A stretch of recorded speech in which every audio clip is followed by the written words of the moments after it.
Good evening friends, मैं इंदू लच classes के यूट्यूब चैनल पे आप सभी का हार्दिक स्वागत एवं अभिनंदन करता हूं।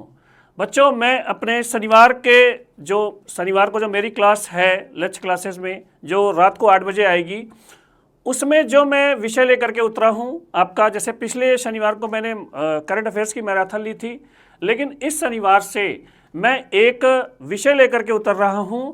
इसमें मैं विषयों से संबंधित जो भी विषय आपको जो छूट रहे हैं, जैसे इतिहास का विषय जो है महेंद्र सर के द्वारा पढ़ाया जा रहा है, ठीक है। संविधान आपको रिजवान सर के द्वारा बताई जा रही है। अन्य विषयों का भी जो बचे हुए पोर्शन है उसको मैं अपने शनिवार की क्लासेस में लेकर के आऊँगा। तो जिसमें मैंने इस समय जो सबसे पहला जो पोर्शन चुना है वो लगभग सभी एग्ज़ाम में अत्यंत महत्वपूर्ण है, और जिसके बारे में एक गलत अवधारणा ये है कि वो एक कठिन विषय है, और उस विषय का नाम है साइंस। और साइंस में जिस पोर्शन से सबसे ज़्यादा प्रश्न आते हैं वो पोर्शन है आपका मानव शरीर। मानव शरीर से विज्ञान में सबसे ज़्यादा प्रश्न पूछे जाते हैं, जो जीएस का जो पोर्शन होता है, और उसी पोर्शन को मैं लेकर के सबसे पहले मैं आपको उपस्थित हुआ हूँ। और इस विज्ञान के इस पोर्शन में जो मैंने टॉपिक चूज़ किया है, जिससे प्रश्न बनने की संभावना सबसे ज़्यादा होती है, वो आपकी ह्यूमन बॉडी है, मानव शरीर, जिसको मानव शरीर विज्ञान कहते हैं, ह्यूमन एनाटॉमी बोलते हैं इंग्लिश में।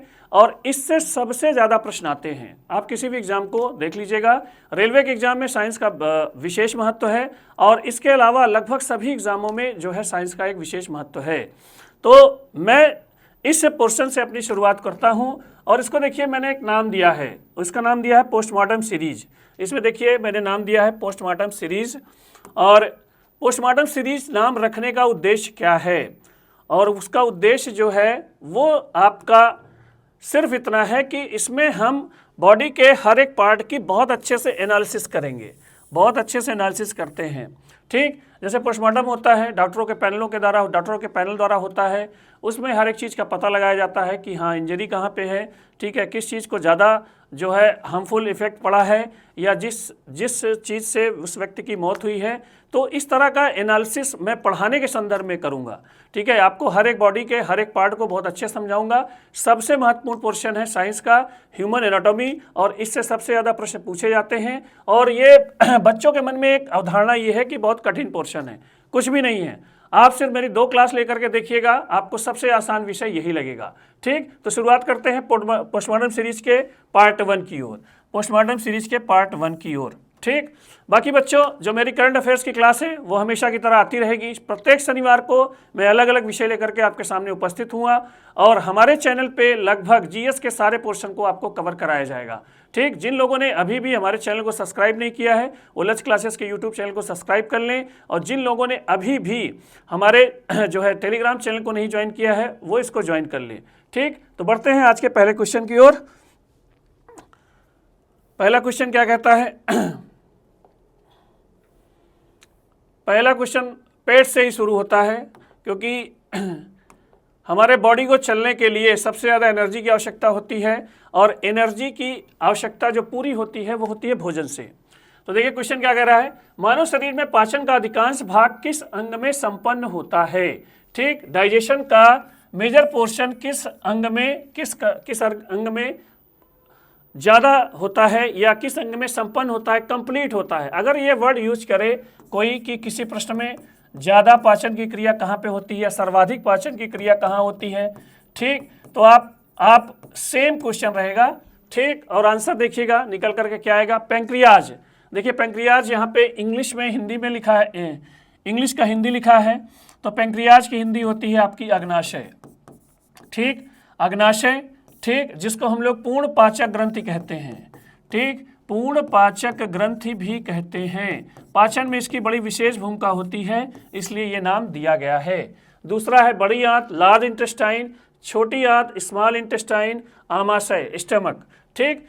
बच्चों मैं एक चीज़ बताना चाहूँगा, यहाँ पे अगर हिंदी रहेगी तो हिंदी का इंग्लिश में बताऊँगा, अगर इंग्लिश भी रहेगी तो हिंदी में बताऊँगा, बाइलिंगुअल। और बाइलिंगुअल होना बहुत ज़रूरी है साइंस के लिए।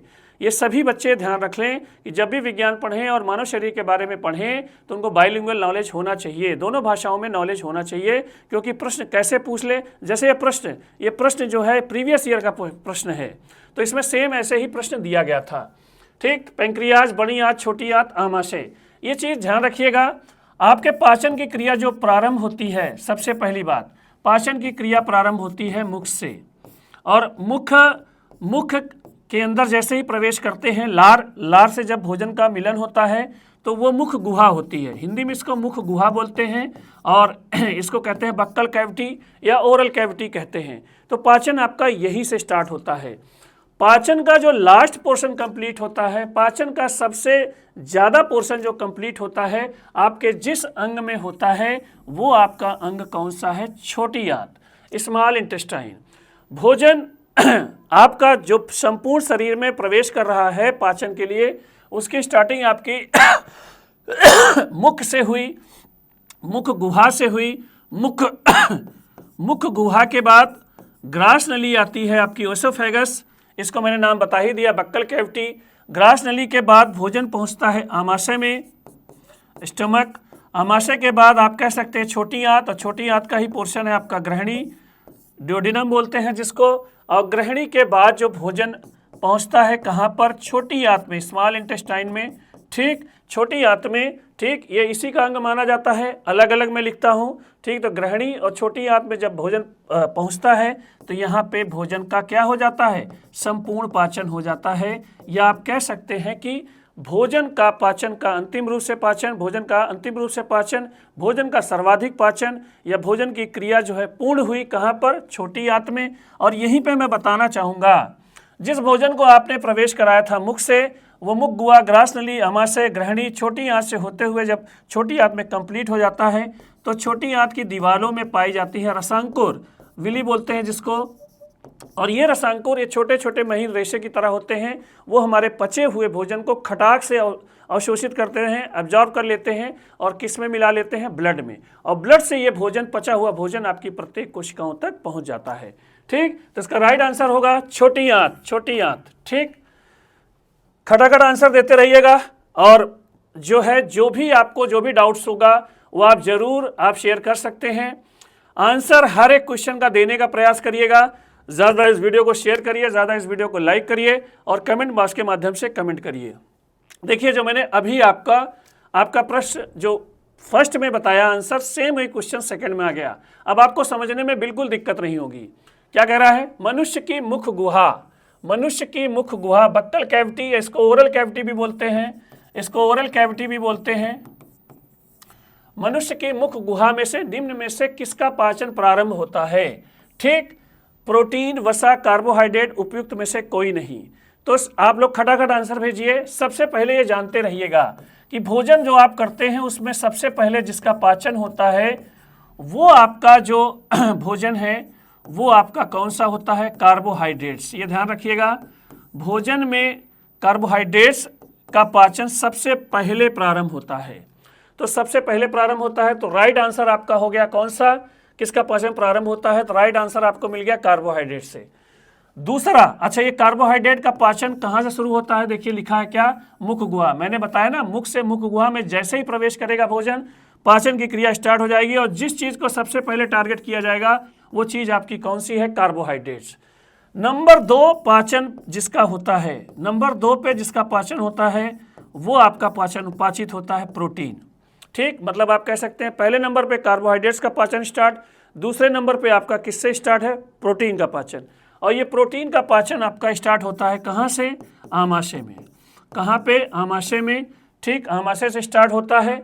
सबसे अंत में यदि आपसे कोई पूछे, सबसे अंत में सबसे कठिन रूप में जो सबसे कठिन होता है जिसका पाचन, वो आपका किसका होता है? वसा का। वसा का पाचन सबसे अंतिम में प्रारंभ होता है, लेकिन आप ये कह सकते हैं कि वसा के पाचन की क्रिया भी स्टार्ट हो जाती है कहाँ से? आमाशय से। ठीक, तो ये ध्यान रखिएगा, भोजन में सबसे पहले पाचन कार्बोहाइड्रेट्स का, नंबर दूसरे पे प्रोटीन का, और तीसरे पे है आपका वसा का। कार्बोहाइड्रेट्स का पाचन जो होता है वो मुख गुहा से, आपके जो होता है मुंह में जो गुहा है उससे प्रारंभ होता है। उसके बाद प्रोटीन का और वसा का पाचन आप कह सकते हैं आमाशय से, स्टमक से स्टार्ट हो जाता है। तो इसका राइट आंसर होगा ऑप्शन नंबर सी, कार्बोहाइड्रेट्स। ठीक, एक सेकंड में एक फिगर बनाना चाहूँगा जिसको सभी बच्चे बना लें। ठीक, सभी बच्चे बना लें या उसका स्क्रीनशॉट ले लेंगे। जैसे आपका भोजन है, प्रवेश कराया आपने कहाँ पर? मुख में। मुंह में प्रवेश कराया, मुख की आपकी मुख गुहा है। अभी इंग्लिश नाम भी बता दूंगा, पहले आप हिंदी में नोट कर लीजिएगा। मुख गुहा के बाद भोजन, जो भी मैंने पहले बताया था उसी को मैं लिखवाना चाह रहा हूँ, आप लोग स्क्रीनशॉट ले लीजिएगा। मुख गुहा के बाद भोजन पहुँचता है ग्रास नली में, आपकी पाइप है एक जो गले से लगी हुई है, ग्रास नली। ग्रास नली के बाद भोजन प्रवेश करता है कहाँ पर? आमाशय में भोजन प्रवेश करता है। आमाशय से भोजन प्रवेश करता है कहाँ पे? ग्रहणी। ठीक, ग्रहणी छोटी आंत का ही हिस्सा है, लेकिन आप अलग से लिख सकते हैं छोटी आंत। ठीक, छोटी आंत तक भोजन के पाचन की संपूर्ण क्रिया हो जाती है, और इसका जो बाकी इसके बाद अपचित भोजन आपका प्रवेश करता है कहाँ पर? बड़ी आंत, लोअर इंटेस्टाइन। और बड़ी आंत में जल एवं खनिज लवणों का अवशोषण हो जाता है, और मल द्वार एनस के रास्ते जो है अपचित भोजन जो है शरीर से बाहर निकाल दिया जाता है। ठीक, तो ये आपका पाचन मार्ग है, इसको सभी बच्चे स्क्रीनशॉट ले लेंगे। ये आपका पाचन मार्ग है। भोजन है मुख है, माउथ के बाद मुख गुहा, ओरल कैविटी या बक्कल कैविटी, ग्रास नली ओएसोफेगस, आमाशय को स्टोमक बोलते हैं, ग्रहणी को डुओडेनम बोलते हैं, छोटी आंत स्मॉल इंटेस्टाइन, बड़ी आंत जो है आपका क्या कह सकते हैं लार्ज इंटेस्टाइन, और मलद्वार। ठीक, मलद्वार के पहले मलाशय भी होता है, रेक्टम जिसको बोलते हैं, लेकिन मैंने डायरेक्ट क्या लिख दिया? मलद्वार एनस। ठीक, तो ये आपका पाचन मार्ग है, इसको आप लोग स्क्रीनशॉट ले लीजिए। ठीक, इसको अपनी कॉपी में नोट करते रहिएगा, खटाखट आंसर देते रहिएगा, और जितना हो सके इस वीडियो को शेयर करिए, लाइक करिए, और कमेंट के माध्यम से जो है हमें सूचित करिए। देखिए आ गया क्वेश्चन नंबर 3। लार निम्न में से किसके पाचन में सहयोग करती है? लार निम्न में से किसके पाचन में सहयोग करती है? स्टार्च, प्रोटीन, रेशे, वसा। ठीक, लार निकलती कहाँ से है? लार निकलती कहाँ से है? लार जिसको बोलते हैं सलाइवा, लार्ज जिसको बोलते हैं सलाइवा, ये आपकी देखिए मुख गुहा से निकलती है। कहाँ से? मुख गुहा से निकलती है। ठीक, आपके मुख गुहा में लार ग्रंथियां हैं। लार ग्रंथियां जिस चीज़ का श्रावण करती है लार, और लार में पाए जाते हैं एंजाइम। ठीक, और मैंने अभी इसके जस्ट पहले मैंने आपको बताया था कि भोजन में सबसे पहले जो पचता है वो आपका कौन सी चीज़ पचती है? कार्बोहाइड्रेट्स। भोजन में आपका जो सबसे पहले पाचन प्रारंभ होता है कार्बोहाइड्रेट्स। ठीक, तो ये आपके पाचन का क्रिया जो कार्बोहाइड्रेट स्टार्ट हो जाता है, लास्ट क्वेश्चन में ही हमने बताया है कहाँ पर? मुख गुहा से। और मुख गुहा में किसका पाचन होता है, प्रारंभ होता है? सबसे पहले कार्बोहाइड्रेट्स का। तो बच्चों देखिए इसमें कार्बोहाइड्रेट्स कहीं है? कार्बोहाइड्रेट्स है स्टार्च, प्रोटीन, रेशा, फाइबर, वसा, फैट। ठीक, प्रोटीन कार्बोहाइड्रेट्स नहीं है, रेशा जो है कार्बोहाइड्रेट्स नहीं है, वसा कार्बोहाइड्रेट्स नहीं है। ये आपका देखिए स्टार्च है, और स्टार्च की जो हिंदी होती है उसको बोलते हैं मंड। क्या बोलते हैं? मंड, जो कार्बोहाइड्रेट्स का एक जो है जटिल स्वरूप है। कार्बोहाइड्रेट्स का जटिल स्वरूप मतलब क्या होता है? कार्बोहाइड्रेट्स 3 टाइप के पाए जाते हैं। सबसे सरल जो कार्बोहाइड्रेट्स होते हैं वो मोनोसैकेराइड होते हैं। सबसे सरल कार्बोहाइड्रेट्स जो होते हैं वो मोनोसैकेराइड होते हैं। मोनोसैकेराइड्स सबसे सरल कार्बोहाइड्रेट्स होते हैं। सबसे सरल कार्बोहाइड्रेट होते हैं। सबसे सरल कार्बोहाइड्रेट्स होते हैं। सबसे सरल कार्बोहाइड्रेट्स मतलब क्या हुआ कि जिनकी संरचना सरल है और खटाक से वो पानी में घुल जाते हैं। ठीक, जैसे आप लोगों ने ग्लूकोज पढ़ा होगा, फ्रक्टोज पढ़ा होगा, ठीक है, गैलेक्टोज पढ़ा होगा, जाइलोज पढ़ा होगा, तो ये आपके सरल वसा हैं, सबसे सरल कार्बोहाइड्रेट्स हैं जिनको कहा जाता है मोनोसैकेराइड्स। ठीक, इनसे थोड़े से जटिल जो होते हैं वो डाइसैकेराइड्स होते हैं। जब 2 मोनोसैकेराइड्स आपस में मिलते हैं तो डाइसैकेराइड्स का निर्माण होता है। तब किसका निर्माण होता है? डाइसैकेराइड्स का निर्माण होता है। ठीक, इसका एग्जाम्पल ये आप कह सकते हैं इनके स्थान पे। इसका एग्जाम्पल आप लोगों ने पढ़ा होगा, माल्टोज पढ़ा होगा, माल्टोज, सुक्रोज। माल्टोज अनाजों में पाए जाने वाला कार्बोहाइड्रेट्स है। सुक्रोज चीनी, गन्ने के रस में पाया जाने वाला कार्बोहाइड्रेट्स है। दूध में पाया जाने वाला कार्बोहाइड्रेट्स आपका लैक्टोज है। तो ये आपका डाइसैकेराइड्स कार्बोहाइड्रेट्स का दूसरा स्वरूप है। जब 2 मोनोसैकेराइड्स आपस में जुड़ते हैं तो डाइसैकेराइड्स का निर्माण होता है। सबसे कठिन, सबसे जटिल आपका जो कार्बोहाइड्रेट्स है वो पॉलीसैकेराइड्स है, जिसका नाम क्या है? पॉलीसैकेराइड्स है। पॉलीसैकेराइड्स है। ठीक, पॉली माने देखिए बहुत। जब मोनोसैकेराइड्स के कई अणु आपस में जुड़ते हैं तब पॉलीसैकेराइड्स का निर्माण होता है और इसमें मुख्य रूप से आपका आता है ग्लाइकोजन आता है, ग्लाइकोजन आता है, आपका सेलुलोज आता है, ठीक, सेलुलोज आता है और इसी में आता है आपका मंड स्टार्च, ठीक, मंड स्टार्च आता है और ये सबसे जटिल कार्बोहाइड्रेट्स माना जाता है। संरचना जटिल, इनकी पानी में घुलनशीलता कम होती है, इनके पचने में, कार्बोहाइड्रेट्स के पाचन में सबसे जो लास्ट में कार्बोहाइड्रेट्स पचता है वो आपका पॉलीसेक्राइड्स है। बहुत सिंपल है।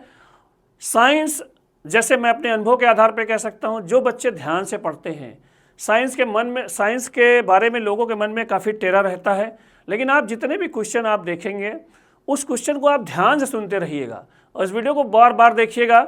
बार बार देखने से आपको कम से कम ये तरीका पता लग जाएगा कि कैसे पढ़ना है। तो ये चीज़ें आपको बिल्कुल आसान लगेंगी। जो साइंस से भागता है, तो साइंस से भागने से कोई फ़ायदा नहीं है। बहुत ही आसान विषय है, सिस्टमेटिक सब्जेक्ट है, इसमें सारी चीज़ें सेट हैं, थोड़ा सा दिमाग में आपको सेट करना पड़ेगा बस, ठीक।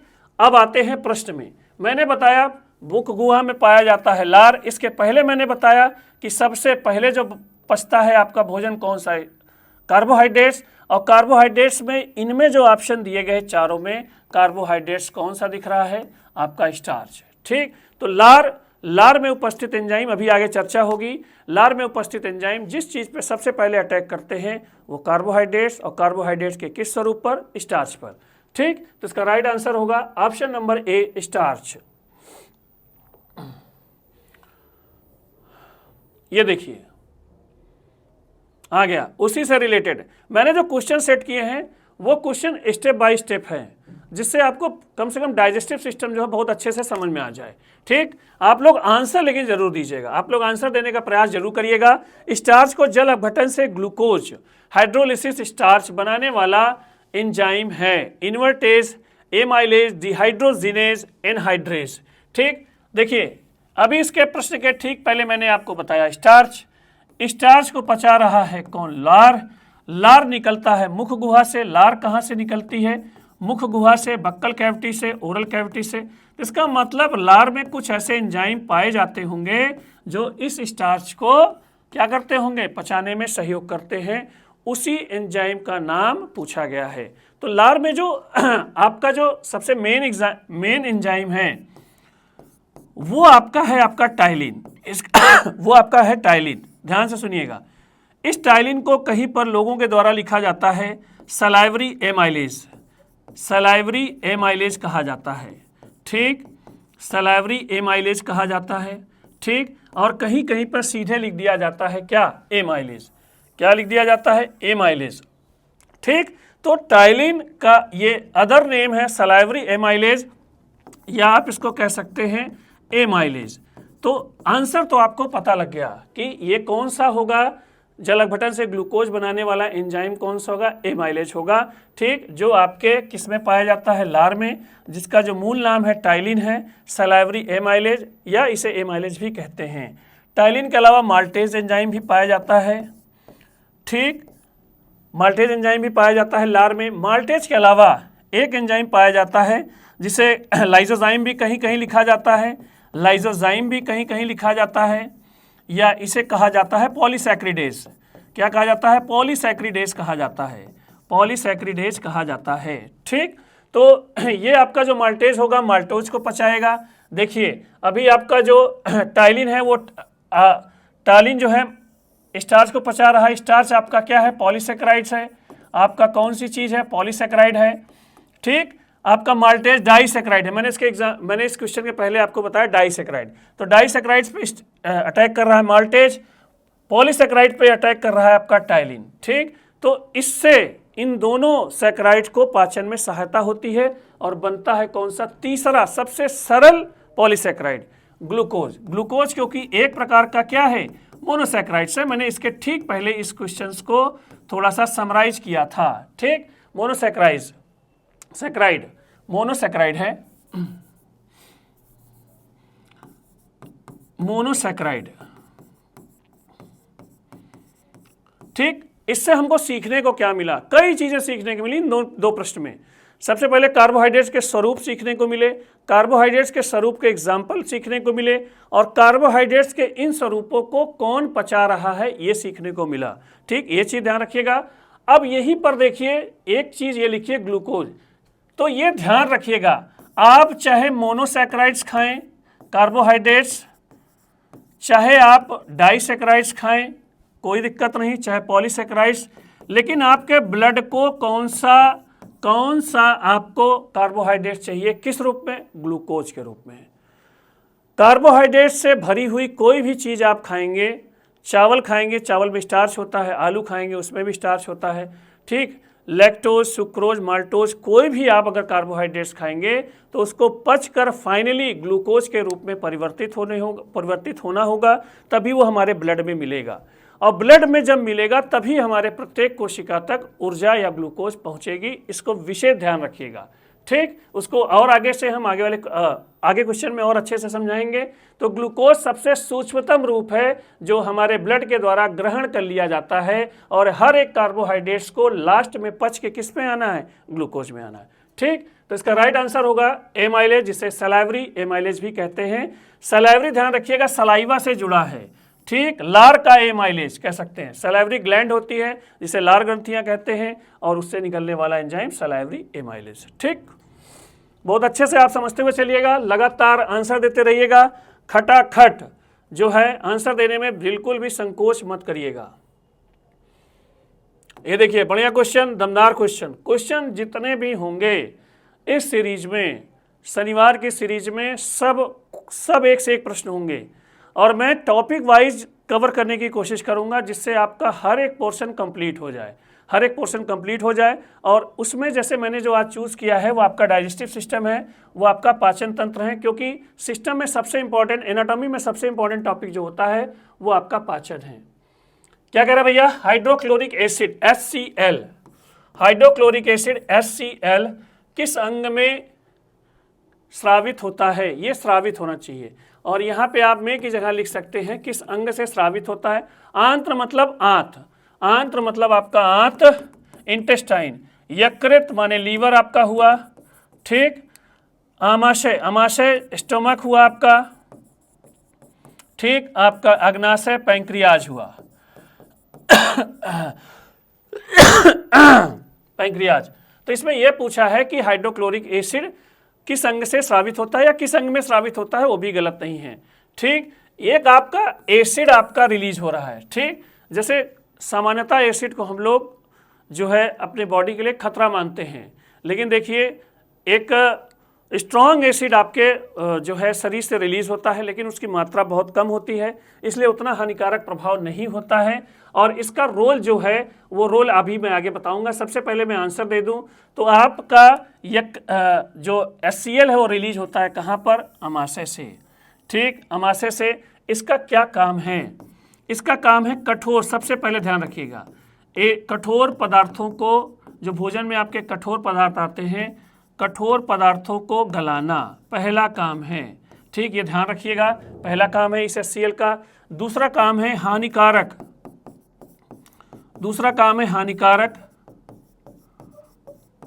बैक्टीरिया को नष्ट करना, ठीक है, हानिकारक जीवाणुओं को नष्ट करना, ये दो काम हैं जिसको वो करता है। और इसके अलावा जो आपका जो एक जैसे अमाशय में भोजन पहुंचता है, तो अमाशय में भोजन सबसे ज़्यादा देर तक रहता है, लगभग 3 से 4 घंटे, और इस भोजन की पूरे मिक्सिंग होती है, भोजन को अत्यंत महीन कणों में जो है मिक्स किया जाता है, जिसको हम लोग काइम बोलते हैं। तो ये काफ़ी देर तक भोजन रहता है, तो इसका मतलब इसमें सड़न पैदा हो सकती है। जैसे हम अपने घरों में किसी भी चीज़ को सड़ने से बचाने से लिए जैसे अचार बनाते हैं, तो उसमें हम थोड़ा सा एसिड डाल के रखते हैं। सभी अचार में आप जो भी मार्केट में देखते हैं सब में पड़ा रहता है एसिड, जिससे वो लंबे समय तक प्रिजर्व रहता है, संरक्षित रहता है। तो इसका एक उद्देश्य ये भी है कि आपके भोजन को सड़ने से बचाता है, ठीक। तो इसका राइट आंसर है ऑप्शन नंबर सी, आमाशय। हर एक क्वेश्चन को मैं अच्छे से एक्सप्लेन करूंगा, थोड़ा टाइम लगेगा, आपको सीखने को समझने को बहुत मिलेगा, कंटेंट बहुत मिलेगा, एक्सप्लेनेशन सबसे ज़बरदस्त मिलेगा, इसलिए हर एक क्वेश्चन को बहुत सावधानी से पढ़ें, आंसर दें और एक्सप्लेनेशन को सुनें, ठीक। बढ़ते हैं अगले क्वेश्चन की ओर, क्वेश्चन नंबर 6। देखिए, एंजाइम एक विटामिन है, ठीक, बैक्टीरिया है, ठीक, बायो उत्प्रेरक है, वायरस है, ठीक। एंजाइम एक विटामिन नहीं है, ठीक, विटामिन नहीं है। बैक्टीरिया एक जीव होता है, जीवाणु एक जीव है, इसलिए ए भी नहीं होगा। बायो उत्प्रेरक, जैविक उत्प्रेरक, ठीक, और वायरस, देखिए अपने आप आंसर निकल गया, क्योंकि बैक्टीरिया और वायरस तो हो ही नहीं सकता है, ठीक। बात फंसती है किसमें? विटामिन में, ठीक, विटामिन में और बायो उत्प्रेरक, ठीक। तो एंजाइम जैसे पाचन तंत्र का एक महत्वपूर्ण हिस्सा होते हैं, एंजाइम पाचन तंत्र का एक महत्वपूर्ण हिस्सा होते हैं, और शरीर के कई अलग अलग जो है अंग अलग अलग प्रकार के एंजाइम का सिक्रीशन करते हैं। तो इन एंजाइमों की भूमिका क्या होती है? ये आपका एक उत्प्रेरक का कार्य करते हैं। किस चीज़ का? उत्प्रेरक का कार्य करते हैं। उत्प्रेरक मतलब भड़काने का कार्य करते हैं, मतलब किसी भी कार्य को ये क्या प्रदान करते हैं? गति प्रदान करते हैं, ठीक। और इन्हीं एंजाइमों पर डिपेंड है हमारा पूरा पाचन तंत्र, हमारा पूरा पाचन तंत्र इन्हीं एंजाइमों पर डिपेंड है, ठीक। लेकिन अगर आपसे ये कोई पूछे कि रासायनिक दृष्टिकोण से ये होते क्या हैं, इनका जो है रासायनिक नाम क्या होता है, जैसे ये तो कार्य के आधार पे मैंने आपको बता दिया कि एंजाइमों का कार्य क्या है। बायो, जैविक रूप के बने होते हैं और किस चीज़ का कार्य करते हैं? उत्प्रेरण का कार्य करते हैं। लेकिन अगर एक्चुअल में अगर एक्चुअल पूछा जाए तो ये क्या होते हैं रासायनिक संरचना के दृष्टिकोण से, तो ये ध्यान रखिएगा क्या होते हैं? प्रोटीन होते हैं, विशेष प्रकार के प्रोटीन होते हैं जो हमारे शरीर के अलग अलग अंगों से सिक्रीट होते हैं, स्रावित होते हैं, और अलग अलग पोर्शन को, भोजन के हमारे अलग अलग पोर्शन को पचाने का कार्य करते हैं, ठीक। तो इसका राइट आंसर होगा ऑप्शन नंबर सी, बायो उत्प्रेरक हैं, ठीक। क्वेश्चन नंबर 6 हुआ। बढ़ते हैं अगले क्वेश्चन की ओर, खटाखट आंसर देते रहिएगा सभी लोग। देखिए, निम्नलिखित में से किसी एक की उत्पत्ति यकृत का कार्य है, ठीक। लाइपेज, श्लेष्म हाइड्रोक्लोरिक अम्ल, ठीक। लाइपेज एक एंजाइम है, लाइपेज एक एंजाइम है जो आपका दो जगह से सिक्रीट होता है, ठीक। जैसे इसका सिक्रीशन जो है अमाशय से भी होता है, स्टमक से भी होता है, और ये आपका अग्नाशय से भी, पैंक्रियास से भी रिलीज होता है, ठीक। अब ये ध्यान रखिएगा, और इसका जो मुख्य कार्य है, इसका मुख्य कार्य है वसा को पचाना। इसका मुख्य कार्य क्या है? वसा को पचाना। अगर आपसे कोई ये कहे कि वसा के पाचन के लिए कौन सा आपका जो है एंजाइम सहायक है, तो आप कह सकते हैं लाइपेज, स्टिएप्सिन भी बोलते हैं, स्टिएप्सिन भी कह सकते हैं, जो वसा के पाचन में महत्वपूर्ण भूमिका निभाता है, ठीक। यूरिया, इस पे बात करेंगे। श्लेष्म, श्लेष्म को बोलते हैं म्यूकस, श्लेष्म को बोलते हैं म्यूकस, जो म्यूकस ग्लैंड श्लेष्म ग्रंथियों से निकलता है, श्लेष्म ग्रंथियों से निकलता है, और ये ग्रंथियां आपकी कहाँ पर होती हैं? ग्रास नली में, ओसोफेगस बोलते हैं इसको, ओसोफेगस, ठीक। ये आपकी जो यहाँ से लेकर के यहाँ तक अमाशय से जुड़ी होती है। जब हम भोजन मुख गुहा में करते हैं तो ये भोजन सरक करके इसी नली के द्वारा, इसी ग्रास नली के द्वारा जो है सरकते हुए आपका पहुँच जाता है कहाँ पर? अमाशय में। इसका सरकना, भोजन का सरकना जिस चीज़ की मदद से होता है वो आपकी चीज़ होती है आपकी श्लेष्म, जिसकी सहायता से भोजन आसानी से सरक करके कहाँ पहुँच जाता है? अमाशय में, और इसके आगे पाचन की क्रिया भोजन की शुरू होती है, ठीक। हाइड्रोक्लोरिक अम्ल अभी हमने बताया, हाइड्रोक्लोरिक अम्ल अभी हमने बताया कि आपका जो है ये कहाँ से निकलता है? अमाशय से, स्टमक से निकलता है, ठीक। बचा कौन? ऑटोमेटिक आपका आंसर सही हो गया, यूरिया। लेकिन यहाँ पे इससे इतने से बात नहीं बनेगी, ठीक। जैसे ये आपका, मैं इसको अलग से समझाना चाहूँगा। जैसे यूरिया आपका मानव का मुख्य उत्सर्जी पदार्थ है, यूरिया जो है मानव का मुख्य उत्सर्जी पदार्थ है। मुख्य उत्सर्जी पदार्थ यदि आपसे कोई ये पूछे तो क्या है? यूरिया। लेकिन यूरिया डायरेक्ट आपके शरीर में नहीं बनता है, यूरिया आपका डायरेक्ट आपके शरीर में नहीं बनता है। इसको बनने से पहले ये अमोनिया से परिवर्तित होता है, किसमें? यूरिया में। तो अगर आपसे कोई ये कहे कि जब भोजन के पाचन से और अन्य रासायनिक क्रियाओं से बनने वाला उत्सर्जी पदार्थ, इस तरह का प्रश्न आए तो आप किस पे टिक मारेंगे? अमोनिया। और यही अमोनिया आपकी किसकी मदद से? यकृत की मदद से आपकी बदल दी जाती है, किसमें? यूरिया। और यूरिन मूत्र के रूप में, जिसको आप लोग यूरिन बोलते हैं, मूत्र के रूप में शरीर से बाहर निकाल दी जाती है। यूरिया से यूरिन, ध्यान रखिएगा। लेकिन इसके पहले इसको परिवर्तित करने वाला आपका कौन सा अंग है? यकृत। अगर आपसे तो कोई ये पूछे कि आपकी बॉडी का सबसे, आपके पाचन तंत्र का या आपके शरीर का सबसे महत्वपूर्ण अंग तो सभी हैं, इसको कोई एक नाम नहीं दे सकता, लेकिन हाँ अगर इस तरह का प्रश्न आए कि आपके शरीर में ऐसा कौन सा अंग है जिसकी लगभग बहुत सारी क्रियाओं में, बहुत ज़्यादा क्रियाओं में योगदान होता है, तो वो आपका अंग है यकृत। वो आपका अंग है, कौन सा अंग है, कौन सा लीवर। लगभग शरीर की सारी क्रियाओं में इसका रोल रहता है। उत्सर्जन क्रिया में देखिए इसने अमोनिया को कन्वर्ट कर दिया किसमें, यूरिया में। ठीक, और अभी हम इससे रिलेटेड एक क्वेश्चन लेके आए हैं जो पाचन तंत्र में बताएगा कि कौन सा सहयोग यकृत के द्वारा होता है, लीवर के द्वारा होता है।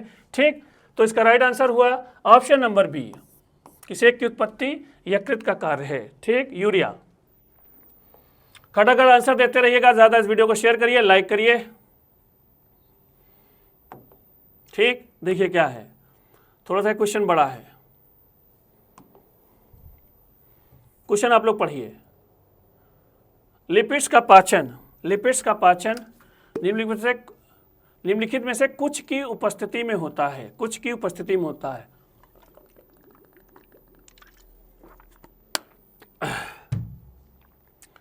पहला है पित्त अम्ल, जिसको आप लोग कहते हैं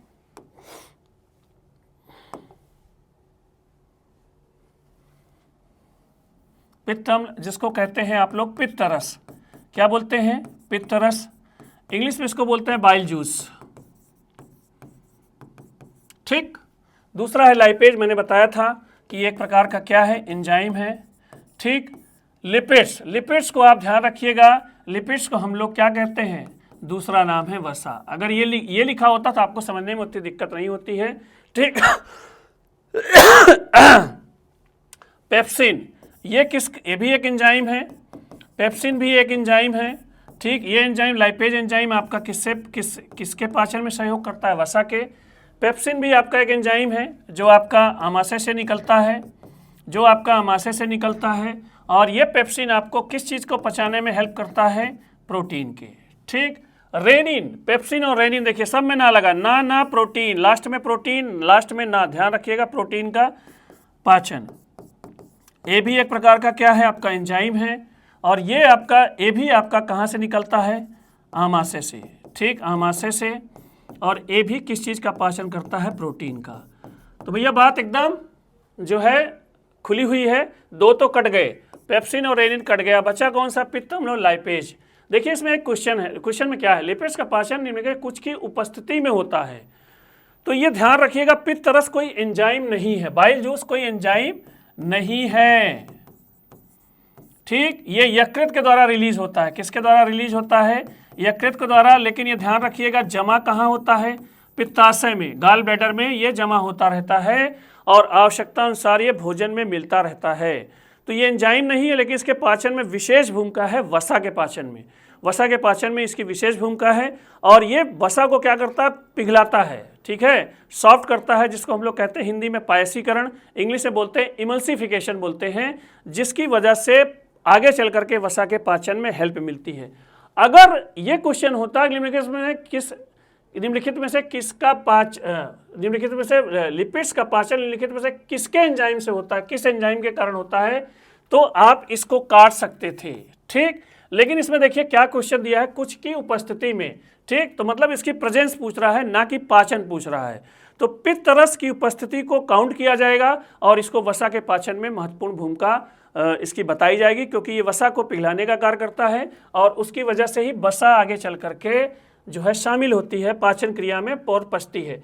तो हम इस प्रश्न में हम पित्तरस को भी आंसर के रूप में लेंगे, और किसको लेंगे, लाइपेज के रूप में। ठीक, तो इसका देखिए ऑप्शन 1 और 2, केवल 1 सही है, केवल 1 और 3 सही है, केवल 1 और 2 सही है। सही बात है, 1 सही है और 2 सही है, इसका मतलब हमारा ऑप्शन कौन सा सही है, सी सही है। तो इसका राइट आंसर होगा ऑप्शन नंबर सी, केवल 1 और 2, पित्त अम्ल और लाइपेज अम्ल, ये दोनों की उपस्थिति वसा के पाचन में, लिपिड्स के पाचन में सहयोग करती है।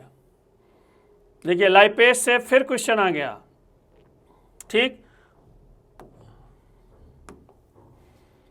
एंजाइम लाइपेज का स्रोत है, एंजाइम लाइपेज का स्रोत है गुर्दा जो है, अग्नाशय, यकृत, हृदय। गुर्दा को आप कहते हैं, देखिए हिंदी में गुर्दा के कई नाम हैं, वृक्क है, ठीक, इसको हम लोग इंग्लिश में किडनी बोलते हैं, ये ध्यान रखिएगा। और यहीं पे मैं आपको बता दूं, यकृत को लीवर कहते हैं, क्या कहते हैं, लीवर कहते हैं। इसी को देसी भाषा में कलेजा कलेजी बोलते हैं। कई लोग कलेजा और कलेजी का नाम दूसरे अर्थों में प्रयोग करते हैं, गलत है, ठीक। तो अग्नाशय, पैंक्रियाज और हृदय, हार्ट, इसका कोई भी रोल नहीं है, हार्ट का कोई रोल नहीं है, ये पंपिंग सेट है आपकी बॉडी का, ठीक। तो ये कट गया, ठीक। यकृत का इसमें नहीं है रोल। और मैंने बताया था आपको कौन सा, कि अभी कुछ इसके पहले क्वेश्चन में, एक क्वेश्चन में मैंने बताया था कि 2 जगह से रिलीज होता है, ये आप कह सकते हैं अग्नाशय और दूसरा कह सकते हैं आमाशय, ठीक। आमाशय भी होता तो इसको इंक्लूड कर लेते, जोड़ लेते तो 2 अंग हो जाते। और गुर्दा, वृक्क ये आपका नहीं है, ठीक। वृक्क आपके, किडनी आपके बॉडी की छन्नी है, जो आपके ब्लड को छानती है, ब्लड की अशुद्धियों को दूर करती है और उन अशुद्धियों को मूत्र के द्वारा शरीर से बाहर निकाला जाता है, ठीक। तो ये ध्यान रखिएगा, एंजाइम लाइपेज का स्रोत जो है इन चारों ऑप्शन में पैंक्रियाज है। और अभी मैंने इसका एक नाम और बताया था, पूर्ण पाचक ग्रंथि, बहुत ही महत्वपूर्ण आपका अंग है, इससे रिलेटेड 1-2 क्वेश्चन और भी आगे हैं, ठीक। तो ध्यान रखिएगा, option number B, question number 9। बढ़ते हैं क्वेश्चन नंबर 10 की ओर, बढ़ते हैं क्वेश्चन नंबर 10 की ओर। मानव तंत्र में निम्नलिखित में से कौन सा एक पाचक एंजाइम नहीं है, ठीक। मानव तंत्र में निम्नलिखित कौन सा एक पाचक एंजाइम नहीं है, ट्रिप्सिन, ट्रिप्सिन जिसको बोलते हैं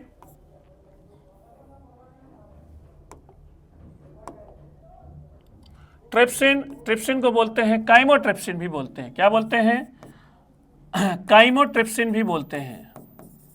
नाम एंजाइमों के हमेशा खतरनाक रहेंगे, लेकिन देखिए अगर मन लगा के पढ़ेंगे तो हमारी तरफ फ्लुएंसी में आप भी एंजाइमों के नाम बोलने लगेंगे, ऐसा कुछ भी नहीं है कि आप इसको नहीं सीख सकते, ठीक। ट्रिप्सिन को कहा जाता है, काइमोट्रिप्सिन कहा जाता है, और इसी का एक नाम है कार्बोक्सीपेप्टिडेज, कार्बोक्सीपेप्टिडेज ये भी नाम है, ठीक। इससे हमें उतना विशेष मतलब नहीं है, लेकिन ये ध्यान रखिएगा ट्रिप्सिन, ठीक।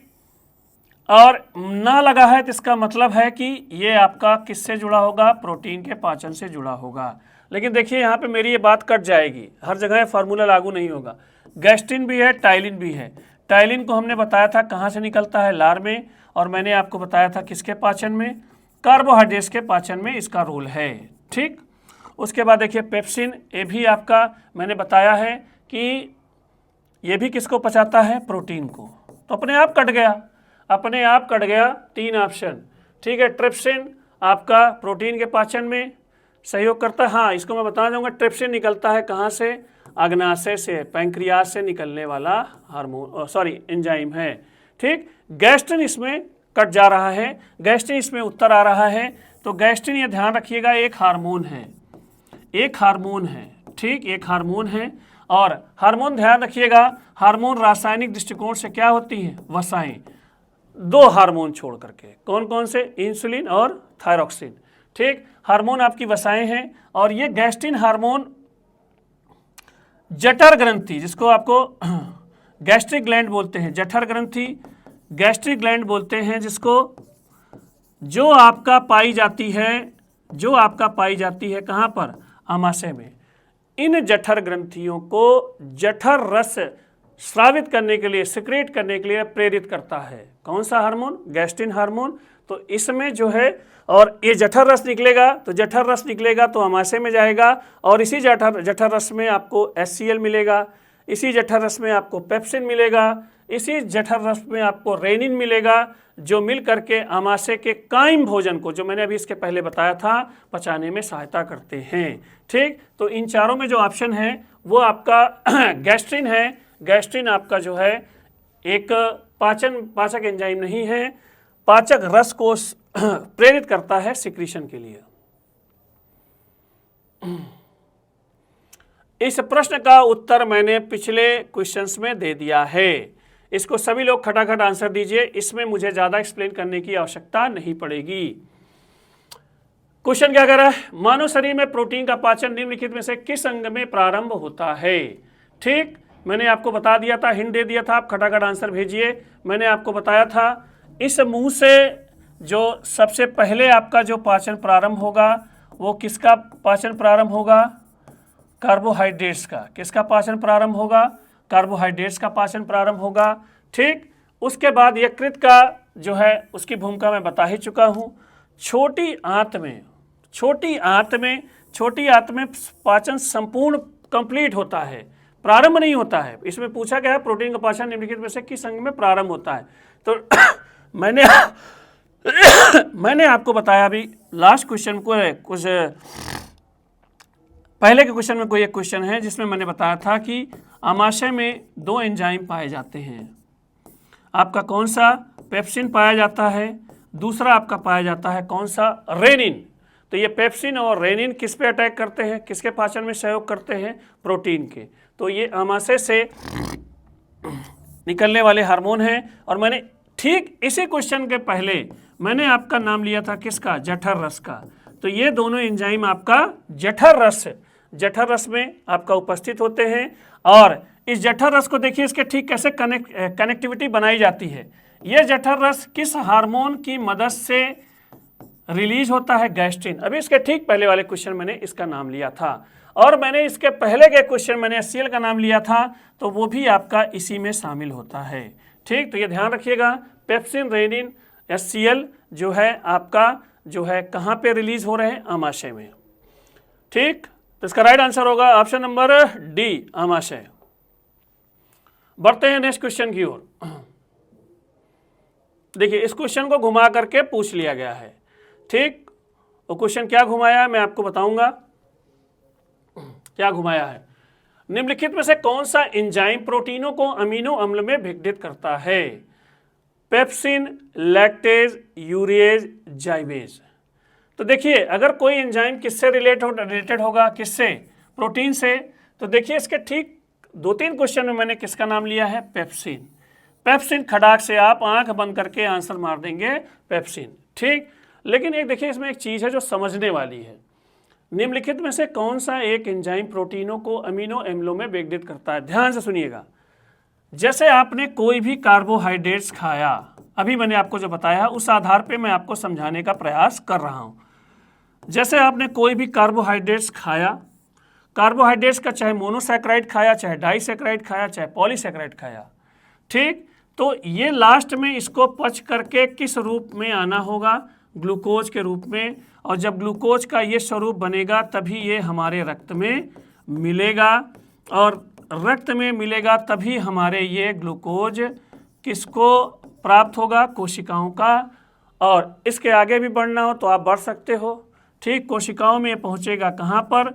माइटोकॉन्ड्रिया नामक कोशिकांग पर, माइटोकॉन्ड्रिया नामक कोशिकांग पे। और माइटोकॉन्ड्रिया नामक ऑर्गन कोशिकांग ऑक्सीजन की मदद से इस ग्लूकोज को जलाएगा, जिससे आपके शरीर में ऊर्जा निकलेगी और आपकी बॉडी काम करेगी। ये पूरी बॉडी का आपका फंक्शन है। भोजन जहाँ से आपका पचना स्टार्ट हुआ मुख गुहा से, और मुख गुहा से पचते हुए जब छोटी आंत में आता है, तो छोटी आंत में जब वो पूरा पच जाता है तो किस में मिल जाता है? रक्त में। और रक्त की मदद से प्रत्येक कोशिका तक जाता है, और वहाँ पर इस भोजन के दहन की क्रिया होती है माइटोकॉन्ड्रिया में। किसकी मदद से? ऑक्सीजन की मदद से। और ये ऑक्सीजन जो है हम जो है श्वसन क्रिया की मदद से लेकर के आते हैं, और माइटोकॉन्ड्रिया जो है ऊर्जा को रिलीज करता है। इसीलिए बच्चों, हम लोग कहते हैं माइटोकॉन्ड्रिया को कोशिका का ऊर्जागृह, powerhouse of the cell. लेकिन ये कहानी देखिए कितनी बड़ी है। अब आते हैं दूसरे पे। इसी तरह आप क्या प्रोटीन खाते होंगे, तो क्या प्रोटीन आपको उसी स्वरूप में रक्त में मिलेगा? नहीं, प्रोटीन को लास्ट में टूट करके किस में आना पड़ेगा? अमीनो एसिड में टूट के आना पड़ेगा। और अमीनो एसिड में जब टूट के आएगा तभी वो रक्त में मिलेगा। तो हम जो भोज्य पदार्थ खाते हैं, पाचन किसे कहते हैं? भोज्य पदार्थ होता है अविलेय, और इसको जो है पाचन क्रिया के द्वारा हम लोग बनाते हैं विलेय। और विलेय होगा तभी हमारी बॉडी में रक्त से मिलेगा, और रक्त ही वह माध्यम है जो इन पचे हुए भोजनों को कोशिका तक कर ले जाता है। और इस पचे हुए भोजन का जब हमारे रक्त के द्वारा परिवहन होगा कोशिकाओं तक, तब कोशिकाएं अपना काम करेंगी, और एक कोशिका काम करेगी तो प्रत्येक कोशिका काम करेगी और पूरा शरीर हमारा तब जीवित रहेगा। ये आपकी बॉडी का फंक्शन है, इसको ध्यान रखिएगा, और इससे ही हमारा शरीर चलता है।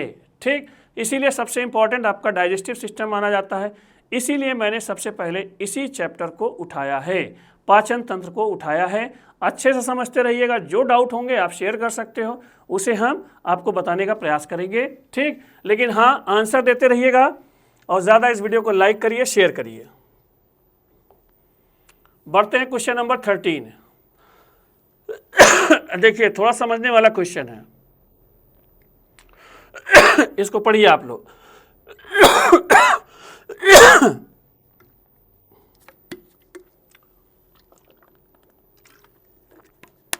क्या कह रहा है क्वेश्चन? कथन ए, हमारे आहार में सभी प्रोटीनों का पाचन केवल क्षुद्रांत में होता है। ठीक, क्या ऐसा सही है? अग्नाशय से प्रोटीनों का पाचन करने वाले एंजाइम को क्षुद्रांत में छोड़ा जाता है। ठीक, पहले तो हम कथन ए, देखो जैसे ये कथन और कारण वाले क्वेश्चन जो आते हैं बेटा, सबसे पहले हम कथन और कारण में जो चीज़ें सत्य होती हैं ऑन द स्पॉट वहीं पे टिक मारिए, जो चीज़ें गलत होती हैं ऑन द स्पॉट उसी समय टिक मार दीजिए। तो हमको यह दिख गया, हमारे आहार में सभी प्रोटीनों का पाचन केवल क्षुद्रांत में, स्मॉल इंटेस्टाइन में होता है। नहीं भाई, प्रोटीनों का पाचन आपका केवल क्षुद्रांत में नहीं होता है। इसके प्रोटीनों के पाचन की शुरुआत हो जाती है कहाँ से? आमाशय से। ग्रहणी में भी है, आपका छोटी आंत में है, संपूर्ण पाचन आपका वही कंप्लीट होता है।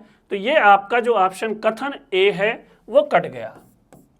ठीक, तो इसमें हम ऐसी चीज ढूंढेंगे, ठीक है, कि जिसमें कथन ए गलत है। ठीक, चलिए अब पहले इसको सॉल्व करते हैं। अग्नाशय से प्रोटीनों का पाचन करने वाले एंजाइम को क्षुद्रांत में छोड़ा जाता है। ठीक, वेरी गुड। ये अग्नाशय है पैंक्रियाज, जिसे आप लोग, मैंने अभी एक नाम लिया था, इसे कहते हैं पूर्ण पाचक ग्रंथि, क्योंकि ये लगभग सभी प्रकार के हार्मोनों का श्रावण करती है, जिससे भोजन को पचने में बहुत मदद मिलती है। तो ये अग्नाशय से एक रस निकलता है जिसमें सारे एंजाइम उपस्थित होते हैं, जिसको हम लोग कहते हैं अग्नाशयी रस। क्या बोलते हैं? अग्नाशयी रस, पैंक्रियाटिक जूस बोलते हैं। ठीक, इस अग्नाशयी रस में आपका ऐसे एंजाइम होते हैं जो प्रोटीनों का पाचन करते हैं। जैसे मैंने अभी नाम लिया था किसका? ट्रिप्सिन, जिसे हम लोग कहते हैं काइमोट्रिप्सिन, जिसे हम लोग कहते हैं कार्बोक्सीपेप्टिडेज। तो ये एंजाइम आपका जो है प्रोटीन के पाचन में मदद करता है, और ये रिलीज कहाँ से होता है? अग्नाशय से, पैंक्रियाज से रिलीज होता है। ठीक, तो आपका ये जो कारण आर है ये सही हो गया। ठीक, तो ये अब इसको ये सही कर सकते हैं। अब इसमें से कूट चुनते हैं, ए और आर दोनों सही हैं। ठीक, बिल्कुल नहीं भैया, हम आगे पढ़ेंगे ही नहीं।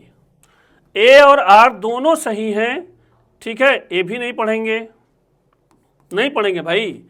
ए सही है परंतु आर गलत है। इसको थोड़ा क्वेश्चन को मैं ऊपर ले जाऊंगा। ए सही है परंतु आर गलत है। नहीं भैया, ए गलत है परंतु आर सही है। तो इसका राइट आंसर होगा ऑप्शन नंबर डी, ए गलत है परंतु आर सही है। ठीक, खटाखट आंसर देते रहिएगा, ज़्यादा इस वीडियो को शेयर करिए, लाइक करिए, क्लास में बने रहिएगा लास्ट में। ठीक, मेरी जो शनिवार की क्लास रहेगी बच्चों, वो थोड़ा सा कम समय की रहेगी, क्योंकि इसी के ठीक बाद 10 बजे हमारी करंट अफेयर्स की भी क्लास रहेगी। ठीक, तो शनिवार को मैं ज़रूर आऊँगा, अच्छे अच्छे प्रश्न लेकर के आऊँगा, लेकिन समय थोड़ा सा कम रहेगा, जिससे आपको एक गैप मिले, थोड़ा सा रिलैक्स हो, और शनिवार के दिन बढ़िया से करंट अफेयर्स की क्लास को आप लोग अटेंड करिए। ठीक, अगला,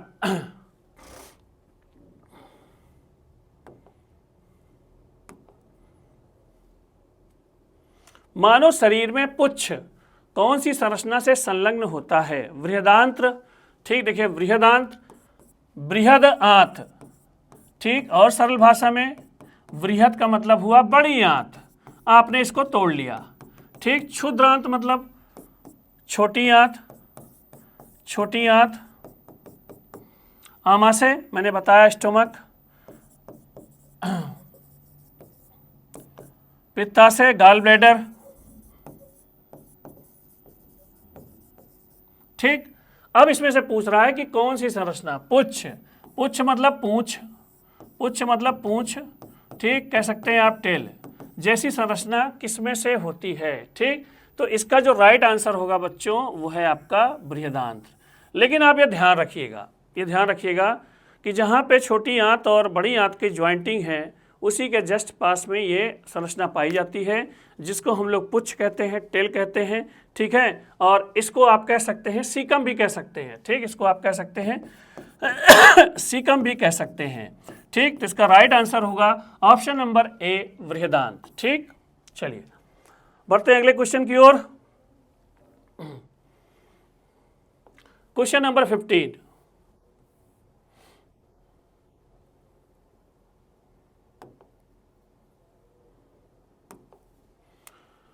मानव शरीर में क्षुद्रांत के 3 संरचनात्मक भागों की लंबाई का कौन सा सही ह्रासमान क्रम है।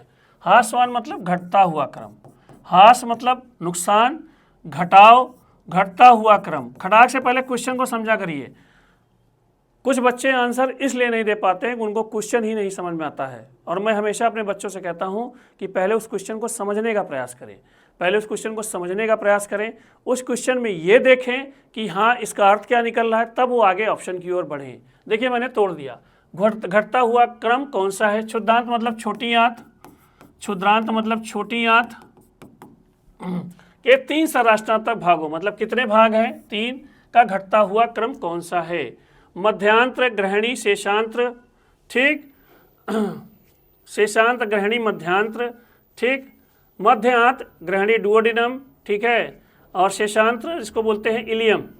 शेषांत्र, ग्रहणी, मध्यांत नहीं, मध्यांत, शेषांत, ग्रहणी नहीं, शेषांत्र, मध्यांत, ग्रहणी, ठीक, ये सही है आपका ऑप्शन नंबर डी। ये पूछ रहा है कि लंबाई किसकी, क्या पूछ रहा है, लंबाई, और ये छोटी आंत के तीनों में तीनों ऑप्शन हैं। इन छोटी आंत के इन तीनों पोर्शन में जो है लंबाई का घटता हुआ क्रम हमें लिखना है। एक चीज़ यहाँ पे ध्यान रखिएगा, अगर आपसे कोई ये पूछे कि आपकी बॉडी में सबसे लंबी चीज़ कौन सी है, तो सबसे लंबा अंग कौन सा है, तो आप कह सकते हैं स्मॉल इंटेस्टाइन, छोटी आंत। देखिए इसमें जो शेषांत्र हैं, ठीक है, जिसको इलियम बोलते हैं, लगभग 3.5 मीटर लंबी। कितने मीटर, 3.5 मीटर लगभग। ये ध्यान रखिएगा, हर बॉडी में ऐसा नहीं कि इंची टेप से नाप करके ईश्वर ने भेजा है, नहीं, 3.5 मीटर। मध्यांतर आपका लगभग 2.5 मीटर संरचना है, और ग्रहणी आपकी लगभग आपकी होती है 25 सेंटीमीटर, ठीक। तो घटता हुआ क्रम लिखना था 3.5 मीटर, 2.5 मीटर और 25 सेंटीमीटर। इसका राइट आंसर है ऑप्शन नंबर डी, जो है शेषांत्र, मध्यांतर और ग्रहणी, ठीक। बढ़ते हैं अगले क्वेश्चन की ओर। क्वेश्चन नंबर 16, देखिए ये बन गया, ये क्वेश्चन बना हुआ है पहले से, ठीक है, इसको हमने समझाया है, बहुत आसान है। आंसर आप खटाक से देखिए, कार्बोहाइड्रेट्स के अपघटनों उपरांत अंतिम रूप से क्या बनता है। अभी मैंने समझाया आपको कि बहुत अच्छा देखिए क्वेश्चन है। इसमें देखिए ये जो अमीनो अम्ल बनेगा अंतिम रूप से किसके पाचन के पश्चात बनेगा, प्रोटीन, ठीक। प्रोटीन जब टूट करके अंतिम रूप से पचित होगा तो वो किस में बदलेगा, अमीनो अम्ल में, और ये अमीनो अम्ल बनेगा तभी वो हमारे रक्त में मिलेगा। ये नोट कर लीजिएगा, इसको जो है स्क्रीनशॉट भी ले लीजिएगा।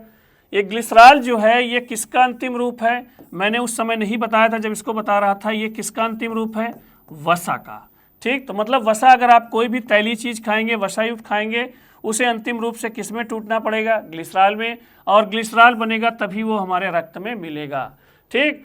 पाचन कहते किसे हैं, आपका अविलेय भोज्य पदार्थ जब एकदम सरल पदार्थों में टूट जाए और किस में मिल जाए, ब्लड में, और ब्लड से निकल करके कहाँ पहुँच जाए, आपकी कोशिकाओं का, तो वो आपका ये कहा गया कि पाचन अच्छे तरीके से हो गया, ठीक।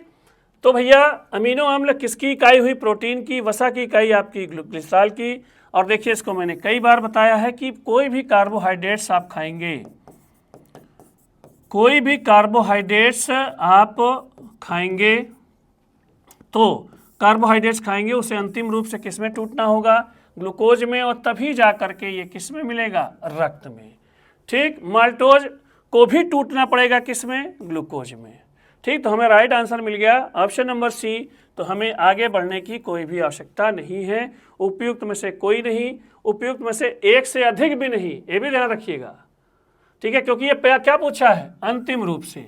अगर ये पूछा होता कि कौन कौन से पदार्थ बनते हैं कार्बोहाइड्रेट्स के, तो हम किसको शामिल कर लेते, माल्टोज को शामिल कर लेते, क्योंकि माल्टोज एक डाइसैकेराइड है। माल्टोज क्या है, डाइसैकेराइड है, और डाइसैकेराइड टूटेगा तभी वो किस में बदलेगा, मोनोसैकेराइड में बदलेगा, मोनोसैकेराइड में बदलेगा। और ये डाइसैकेराइड टूट के आएगा किससे, पॉलीसैकेराइड से। किससे टूट के आएगा, पॉलीसैकेराइड से। इसलिए मैंने इसको पहले बता दिया, तो मुझे पता था कि आगे ये फंसेगा। पॉलीसैकेराइड टूटेगा डाइसैकेराइड में, डाइसैकेराइड आएगा लास्ट में मोनोसैकेराइड, ग्लूकोज मोनोसैकेराइड है और माल्टोज क्या है, डाइसैकेराइड है। तो अगर ये पूछा होता कि कार्बोहाइड्रेट्स के अपघटन के उपरांत कौन कौन से पदार्थ बनते हैं, तब हम इसमें दोनों को शामिल कर लेते, ग्लूकोज और माल्टोज। लेकिन ये पूछा क्या है, अंतिम रूप से, मतलब फाइनल प्रोडक्ट क्या बनेगा, तो वो आपका आंसर होगा कौन सा, जो है वो ग्लूकोज। बढ़ते हैं अगले क्वेश्चन की ओर। क्वेश्चन नंबर 17 देखिए, हम प्रवेश कर गए हैं कंकाल तंत्र में। हम प्रवेश कर गए हैं कहाँ पे, कंकाल तंत्र में। ठीक, सूची 1 को सूची 2 से सुमेलित कीजिए और सूचियों के नीचे दिए गए कूटों का उपयोग करके सही उत्तर चुनिए। उरोस्थी ब्रेस्ट बोन, जत्रुक कॉलर बोन, ठीक, जानुफलक वाह नी कैप, स्कंद फलक सोल्जर ब्लेड। इनको मिलाना है भैया किससे, हड्डियों के नाम से। ये इसके कॉमन नेम है, ये आपका इस तरफ क्या है, कॉमन नेम है, और इसमें एक्चुअल नेम है। कॉमन नेम है और इधर क्या है, एक्चुअल नेम है, इसको ध्यान रखिएगा। ठीक, अब उरोस्थी ब्रेस्ट बोन, ये आपकी हड्डी है, ये आपके जो हड्डी है बीच में, ये जिसमें पसलियां आपकी ज्वाइंट है, इसे कहते हैं उरोस्थी। ठीक, तो उरोस्थी को मिलाओ भैया, इसको स्टर्नम बोलते हैं। क्या बोलते हैं, स्टर्नम बोलते हैं। ठीक, जत्रुक collarbone, collarbone, collarbone जो आपके कॉलर के पास होती है, कॉलर के पास होती है। तो ये देखिए 2 हड्डी हैं, ये 2 हड्डी हैं आपके कॉलर के पास, इनको कॉलर बोन बोलते हैं, लेकिन एक्चुअल में इसका नाम क्या है, क्लेविकल। इसका नाम क्या है, क्लेविकल, क्लेविकल। इससे मिलाइए, और इसी को हम लोग हसूली, देसी भाषा में क्या कहते हैं, हसूली अस्थि। ठीक, हसूली एक गहना था, मोटा सा गहना, चांदी का गहना, जो पहले पुरानी महिलाएं पहनती थी। ठीक, मोटा सा गहना होता था, चांदी का बना हुआ। तो ये इससे मिल गया। जानुफलक, नी कैप, नी माने घुटना, कैप माने घुटने की टोपी या कैप। तो ये आपका होता है कौन सी हड्डी, पटेला। ठीक, इसमें ऑप्शन अभी मैं उठा दूंगा, ठीक है, अभी थोड़ा दब रहा है। स्कंद फलक, सोल्जर ब्लेड। ठीक, सोल्जर ब्लेड मतलब ये हड्डी आपके पीछे, इसको कहते हैं स्कंध, इसको स्कंद फलक को स्कंधास्ति बोलते हैं, हिंदी में भी स्कंधास्ति भी बोलते हैं। हिंदी इसीलिए मैं कहता हूं, जब इंग्लिश में आप पढ़ेंगे साइंस को, तो आपको एक वर्ड ही यूज करना पड़ेगा, एक वर्ड ही याद करना पड़ेगा। और परीक्षाओं में हिंदी, इंग्लिश के कई हिंदी निकल जाते हैं, तो वो अच्छा रहेगा कि अगर आप उस इंग्लिश को जानते रहेंगे, तो आप पीछे जा कर के जो है इंग्लिश का जो ट्रांसलेशन देख लेंगे, तो आप सब प्रश्न को समझने में दिक्कत नहीं होगी। ठीक, तो ये आपका नी कैप, जानुफलक आपका जो है वो है आपकी कौन सी, पटेला है। स्कंद फलक आपकी कौन सी है, स्कैपुला। तो ए का 4 आपका कौन सा निकला, ए का 4 निकला। बी का निकला आपका कौन सा, बी का आपका निकला 1 निकला। सी का आपका निकला, सी का निकला आपका 2 निकला, और डी का आपका निकला 3। ढूंढ लो भैया। ठीक, 4 1 2 3, 4 1 2 3 जो है वो कहाँ पे, सबसे लास्ट में है। देखिए सबसे लास्ट में है, तो इसका राइट आंसर होगा आपका ऑप्शन नंबर डी। ठीक, तो ये आप ध्यान रखिएगा। ठीक, देखिए जैसे अगर साइंस में हमारे साथ जुड़ रहे हैं, हमारे साइंस में अगर हमारे साथ जुड़ रहे हैं, तो आज ही 2 चैप्टर आप अच्छे से पढ़िएगा, फिर से वीडियो को देखिएगा और अच्छे तरीके से इसको सीखने का प्रयास करिएगा। सबसे सरल भाषा में विज्ञान पढ़ाऊंगा। अगर कोई भी बच्चा विज्ञान के ABCD के बारे में नहीं जानता होगा, तो मेरी गारंटी रहेगी, अगर मेरी क्लास को लेगा, बहुत आराम से पढ़ाता हूँ, बहुत अच्छे समझाता हूँ, क्वेश्चन कम रखूँगा, एक्सप्लेनेशन ज़्यादा रखूँगा, जिससे आपको समझने में दिक्कत ना हो। ठीक, तो इस क्लास को विशेष रूप से देखिएगा और इसको ध्यान से सोचने और सीखने का प्रयास करिएगा। बढ़ते हैं क्वेश्चन नंबर 18 की ओर। नाखून काटते समय दर्द क्यों नहीं होता भैया? दर्द तुम्हें कब होगा? जब तुम्हारे मस्तिष्क को सूचना प्राप्त होगी। ठीक, मस्तिष्क को सूचना किसकी मदद से प्राप्त होगी? दर्द तुम्हें एहसास कब होगा? जब तुम्हारा कनेक्शन किससे होगा? मस्तिष्क से होगा। मस्तिष्क आपके नर्वस सिस्टम तंत्र का जो है हेडमास्टर है। उसको सूचना मिली तो उसको सूचना जब मिलेगी तभी आपको दर्द का आभास होगा। तो नाखून काटते समय, ठीक, नाखून काटते समय दर्द क्यों नहीं होता है? नाखून मृत कोशिकाओं के द्रव्य द्वारा बने होते हैं जिनमें संचरण, संवरण नहीं संचरण, ठीक है, संचरण नहीं होता है। नाखून शरीर का बेकार हिस्सा है। नाखून कैल्शियम फॉस्फेट के बने होते नहीं, इनमें से कोई नहीं। तो पहले तो काटो, ठीक, पहले तो काटो, इनमें से कोई नहीं। नहीं भैया, ऐसा नहीं होगा। कैल्शियम फॉस्फेट के नहीं बने होते हैं, केराटिन नामक प्रोटीन से बने होते हैं। नाखून शरीर का बेकार हिस्सा है, इसको भी आप नहीं कह सकते। सबसे बढ़िया आपको ऑप्शन कौन है? नाखून मृत कोशिकाओं के द्रव्य द्वारा बने होते हैं, ठीक, और इनमें जो है संचरण नहीं होता, इनमें ब्लड का, रक्त का संचरण नहीं होता है। इनमें रक्त का संचरण नहीं होता है, जिसकी सहायता से इन्हें दर्द का आभास नहीं होता है। इन्हें दर्द का आभास नहीं होता है, ठीक। तो इसका राइट आंसर होगा ऑप्शन नंबर ए जो है वो सही होगा कि नाखून के काटने से हमें दर्द नहीं होता है, ठीक। बढ़ते हैं, ये देखिए आ गया नख, नाखून से रिलेटेड क्वेश्चन है, नाखून से ही रिलेटेड क्वेश्चन है। मानव के बाल एवं नख निम्नलिखित में से कौन से, मानव के बाल एवं नख में निम्नलिखित में से कौन सा प्रोटीन विद्यमान है? ऑक्सीटोसिन, केराटिन, वैसोप्रोसिन, ट्रिप्सिन, ठीक। तो आप ये जानते रहिएगा, बाल, बाल में, नाखून में, खुर में, सींग में, खुर और सींग आपके पास नहीं है, जानवरों के पास है, ठीक है। बाल, नाखून, खुर, सींग में जो आपका प्रोटीन पाया जाता है वो प्रोटीन आपका है केराटिन। वो आपका प्रोटीन कौन सा है? केराटिन है, ठीक। तो इसका जो राइट आंसर होगा कि मानव के बाल एवं नख में, नख मतलब नाखून में कौन सा प्रोटीन पाया जाता है? वो है आपका केराटिन, ठीक। बढ़ते हैं आज के लास्ट क्वेश्चन की ओर, ठीक। कम क्वेश्चन लेकर के आऊँगा और बढ़िया सा एक्सप्लेनेशन लेकर के आऊँगा। आंसर दीजिएगा। अस्थि एवं दंत निर्माण हेतु निम्नलिखित में से किन की आवश्यकता होती है? किसके निर्माण में? अस्थि, ठीक, एवं दंत निम्नलिखित में के निर्माण हेतु निम्नलिखित किन की आवश्यकता होती है? सोडियम और पोटेशियम, जलाना नहीं है भैया, लोहा और कैल्शियम, सोडियम और कैल्शियम, कैल्शियम और फास्फोरस। देखिए एक चीज देखिए, इसमें कैल्शियम 3 जगह पे है। कोई भी चीज अगर प्राकृतिक रूप से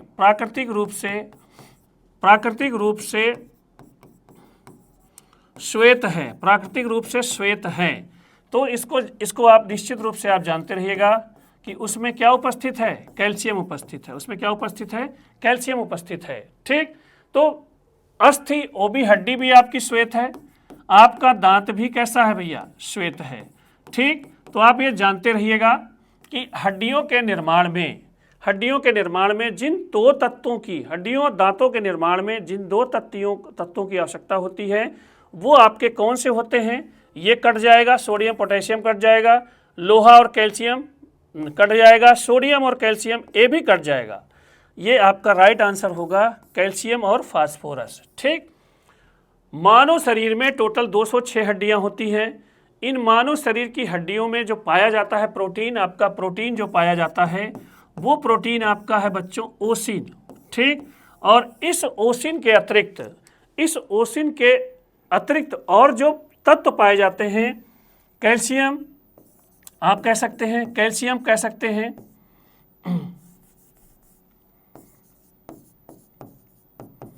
कैल्शियम कह सकते हैं,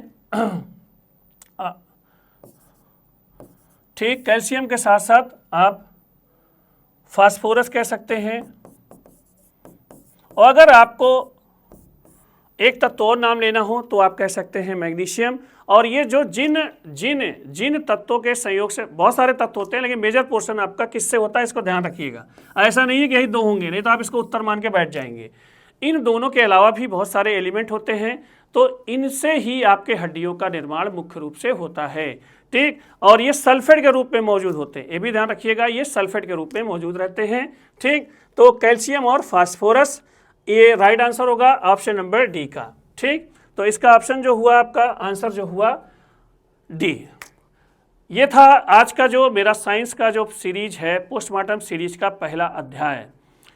इनको, इन सारे प्रश्नों को देखिए, मैंने क्वेश्चन कम लाए, क्वेश्चन कम था नहीं, क्वेश्चन बहुत सारे आपको मिलेंगे, क्वेश्चन बहुत सारे मिलेंगे, बहुत बेहतरीन मिलेंगे। इनमें देखिए हर एक क्वेश्चंस की एनालिसिस मैंने बहुत अच्छे तरीके से की है, विश्लेषण बहुत अच्छे तरीके से दिया, आपको कंटेंट ढेर सारा दिया है। मैं इसका पीडीएफ फॉर्म भी भेजूंगा, इसका पीडीएफ फॉर्मेट भी भेजूंगा। ठीक, पीडीएफ फॉर्मेट में आप एक नोट्स बनाइएगा और इस नोट्स को प्रॉपर वे में देखिएगा, जो भी डाउट्स होंगे, जो भी सजेशन होंगे, ठीक, उसको आप जरूर आप शेयर करिएगा। ज़्यादा इस वीडियो को शेयर करिए, लाइक करिए और कमेंट करिए। आज के लिए इतना ही, धन्यवाद। मिलते हैं अभी कुछ देर बाद जो है करंट अफेयर्स की क्लास के साथ।